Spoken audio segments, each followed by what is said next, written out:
हर हर पार्वती पतये नमः। जय भोलेनाथ। एगो हम कहानी लेके आइल बनी। रवा सब बहुत अच्छा कहानी बा, सुनब जा लास्ट तक। बहुत रवा सबके हृदय एकदम काँप जाई कहानी सुन के।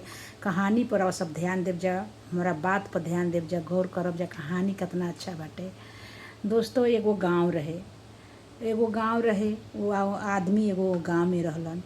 रामपुर गांव के नाम रहे। वो गांव में रमेश नाम के एगो आदमी रहलन।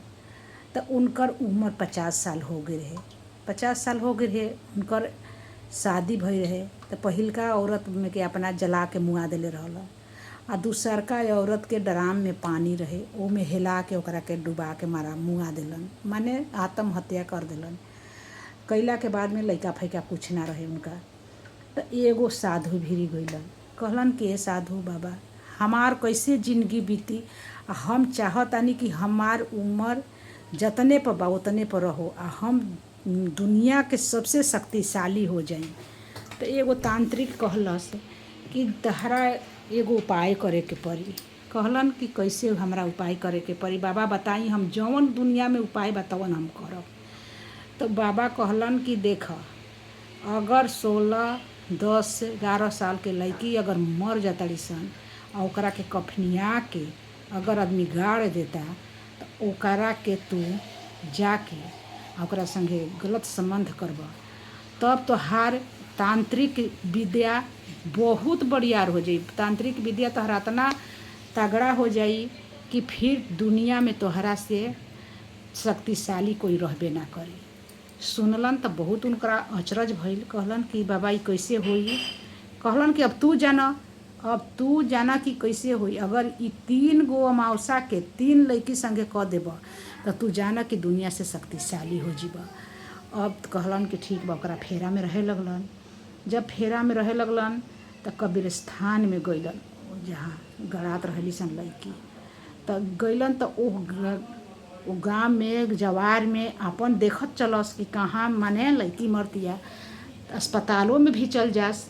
तो एगो 11, 13, 14 साल के लड़की मर गई। तो गांव आदमी कहल कि कफनिया देवे के ओकरा के, जरावल ना जी शादी नहीं भइल। तो ओकरा के कफनिया देलन जा, कफनिया के ले जाके गाड़ अइलन जा। तो ये अब देखले रहन। जब आधा रात भइल, सब कोई गाड़ उड़ के चल आइल। तो आधा रात भइल, गइलन जाके ओइजा अपन कपड़ा उतरलन, कबर खनलन और कबर में हेल के उ लड़की संगे गलत संबंध क के आ बस फिर वापस कपड़ा पहिर के घरे चलेलन। एक अमावसा बीत गई, फिर अपन माने फेरा में बड़न। फिर वो गाँव के जवार में एगो लड़की वही तरह मरल। फिर दूसरका अमावसा के वो काम कैलन। माने ऐसे ही माने 3 अमावसा के दूसर 2 अमावसा के कैलन। गाँव में हल्ला हो गई, ये भाई कबर गाड़ रहता। जेकर नजर पड़ल बिहान भइला, जाके देखल कि कबर गाड़ रहे।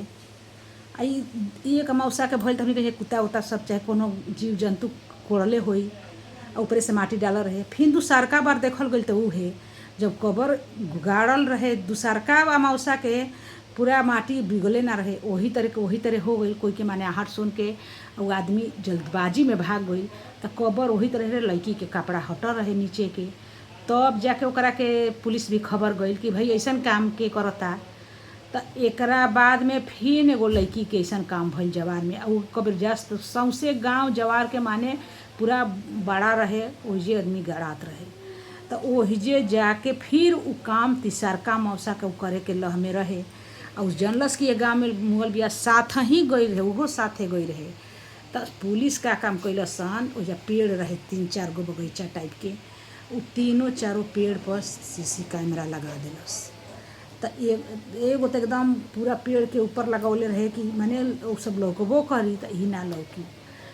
तो उ अब बेफिकिर रहलन। जनतलस भेजा सुनसान कब्रिस्तान में के लगाई सीसी कैमरा।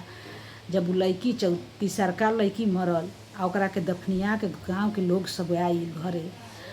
तो फिर आधा रात भइल तो काम करे चललन। जब काम करे चललन, ओकर कब्रिस्तान खड़लन, कपड़ा खोललन, ओमे उतरलन। फिर ओकरा संग गलत काम क के फिर जब कपड़ा पहिरे चललन तो कपड़ा झड़लन। तो ऊपरे से मन तकलन तो देखलन कि सीसी कैमरा लागल बा। फिर ओकर कफन ले जाके ओकर ऊपर बिगलन कि माने गिर जाओ चाहे तो पा जाओ। फिर ओकरा बाद में एगो रहे बच गई, ओकरा में फोटो इनकरे आ गई। अब गाम सुबह भइल, जब सुबह भइल अभी कपड़ा पहिर के चल गेलन। जब सुबह भइल तो ई बाड़न, तो सुबह भइल तो सब लोग देखल कैमरा में आके।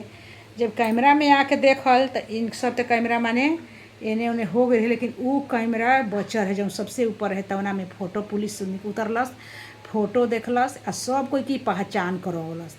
जब ई जौन कुर्ता पहनले रहन, जौन शकल के रहलन, तो उहे गाँव के रहलन, वही गाँव में के रहलन। तो गाँव में तो फिर ओकरा के गाँव में देखलन आदमी, तो कहलस कि तो यही गाँव के हवन।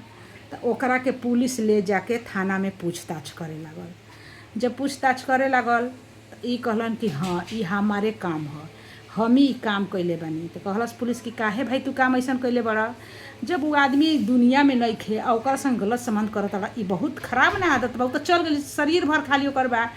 कहलन कि देखी हमरा के एगो साधु बतौले रहलन, तांत्रिक हवन, उहे बतौले रहलन कि यह काम करे से तहर शक्ति क्रिया बढ़ जाई आ तू नया के जवान के जवाने रहबा, जितना उम्र बा उतने पर रहबा।